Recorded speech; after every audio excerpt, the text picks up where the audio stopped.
Today we are going to compare 3 of the best vibrating foam rollers to see which one is the best. Will it be the Wave Roller by Theragun, or now Therabody, the Vyper by Hyperice, or, and this might be the first time you've seen or heard of this one, the Flare by Sidekick. There are several categories what we are going to use to evaluate these foam rollers: firmness, vibration power, and customization, as well as its app compatibility and integration. And at the end of this video, I'm going to give you my overall recommendations on which one I think might be best for you. And before we do that, we have to answer one very important question, which is, why even buy a premium vibrating foam roller when you can buy a regular foam roller for just a portion of the price? This was the question I asked myself before I started using vibrating foam rollers about a year ago, and the answer is pretty simple. I prefer them because I feel they work a lot better, and here's why. I use foam rollers for 2 primary purposes. The first being prior to a workout to help warm up your muscles and help unstick your tissues to allow you to move better. Especially if you sit all day like me, then your butt tissue is pretty much glued together, and it helps a lot to break all of that adhesion up and give your tissues more mobility. Same can be said for stiff quads and calves that could really use some pre-workout love. And when you use a foam roller to help warm up, you typically use the foam roller in a dynamic motion. And if you add vibration, and in some cases heat, this makes the whole warm-up process even faster and more effective. Sort of like having the benefits of foam rolling and using a massage gun all combined into one. Then there is the other primary purpose, which is to help break up muscle adhesions and scar tissues that develop over time, which can hold back your mobility, recovery, and generally make you feel stiff and sometimes even cause joint pain. And this is where most people and most programs do not use the foam roller correctly, because to really get the most benefit, you need to stop rolling over the painful spots and actually hang out on them for at least around 1 minute per area, or really until you feel your muscle finally relax and let go of the tension in that spot. And trust me, if you do it, you'll know exactly what I'm talking about, as at some point, all of a sudden your muscle just lets go and you feel the foam roller sink in deeper into your muscle. Then after that happens, you can move on to the next spot. So for example, spending 5 to 10 minutes just focusing on your quads makes a lot more sense and provides a lot more results than spending those same 5 to 10 minutes trying to foam roll each part of your body. Unfortunately, most connected fitness classes do not do this, probably because it can be a bit painful and uncomfortable, especially if you haven't been foam rolling like this before. But I find if you add vibration, it helps trick your brain into not creating as many of these pain signals and makes the whole process a lot easier and more comfortable to do.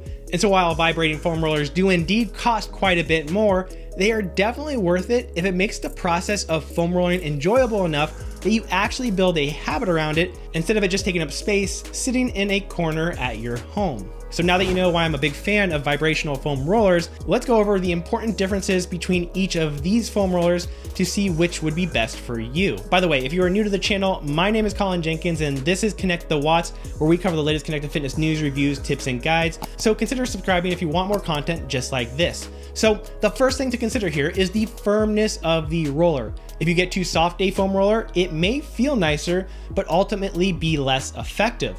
Whereas if you get too firm of a foam roller, it might be too painful for your current level of tolerance. Now, out of these 3, the Therabody Wave Roller is definitely the least firm.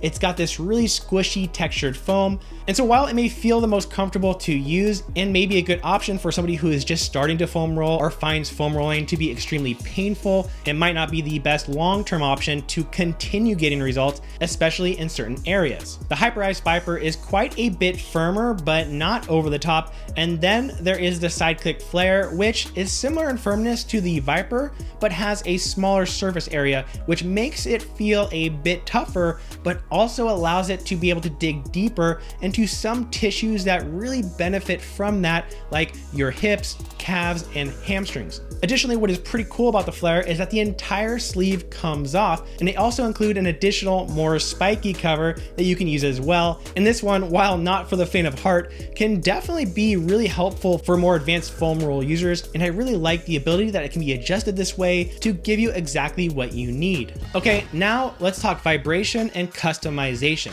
The Therabody Wave Roller gives 5 vibration levels, the lowest being like really low, but the top 3 settings are probably what you'll be using the most. The Hyperice Vyper only has 3 settings, but this thing packs a much stronger punch in terms of vibration, with its lowest setting being close to the Wave Roller's highest setting, and its highest setting being significantly more than that. I usually use the first 2 settings, but have found some areas where the extra power really did help quite a bit. And the Sidekick Flare has a similar range to the Therabody Wave Roller with 3 main settings to choose from, but it also secretly has 100 settings, which I'll get into more when we discuss their app and integration. And it also has the ability to add heat, which is a nice touch, as heat can definitely make a foam roller more effective to better relax the muscles around it. The heat function on the Flare, though, is far from great, as it can take several minutes before you really feel anything, and it's not a ton of heat. Like, you'll feel that it's a little bit warmer, but it's not gonna make a huge difference for you unless like you're in a really cold room. Okay, so now each of these foam rollers also connect via Bluetooth with their own app. Okay, well, technically the Hyperice Vyper 2.0 that I have doesn't connect, but the newer version, the Vyper 3, which was upgraded to include the Bluetooth connectivity, does. But since those are not available right now, I'm sticking to what I know with the 2.0. The Therabody Wave Roller has a few different sessions that you can connect to, but overall it is pretty limited, and all of the sessions move very quickly from one part to another, meaning that you don't really get any of the benefit that I discussed earlier. And then the Sidekick app has sort of the same deal, but allows you to customize how long you'd like to spend on each area, which I think is a bit more useful. But what I really like on the Sidekick app is the live control and ability to create custom programs. Live control simply allows you to control the intensity as well as turn on and off the heat via the app. And why I like this is because, one, you can set the time for which you want to roll for, which is important because if I don't have some sort of timer on me as I'm rolling, I'm probably not going to spend the amount of time I should be in each area. But also because it allows you to fine tune the vibration on a scale of 1 to 100 instead of the regular 3 settings. So while you roll, if you have the app open, you can adjust the vibration up or down. And what I like to do is to start an area with the most vibration on to help distract from the pain. And then slowly I adjust the vibration down as I settle into that spot. And I have found this to be an extremely effective method. And because I like to have this sort of pattern from high vibration to low vibration, I can go into custom programs, set up the pattern that I like, and have it play automatically, so I don't even have to mess around the app while I'm rolling. And I just save the routine as my favorite, so it is ready to go every single time. So my suggestion is that if you are sensitive to foam rolling and find it to be extremely painful, then you might want to consider starting with the Therabody Wave Roller until you feel ready for something a bit more firm. If you are ready for a more firm foam roller, then you'll probably want to go with the Hyperice Vyper or the Sidekick Flare. The Vyper being the best option if you want the most powerful vibration, and the Sidekick Flare being the best option if you like the idea of having custom vibrational controls, alternate sleeves, and the ability to provide a little bit of heat. But just beware that this is not a soft and squishy foam roller, in that it can take some time to get used to. And if you are building out your home gym or you want to add a bit more to your training, make sure to check out the recent video I made on adjustable kettlebells and which one I suggest right here. Thanks for watching. I appreciate it as always, and I'll see you next time.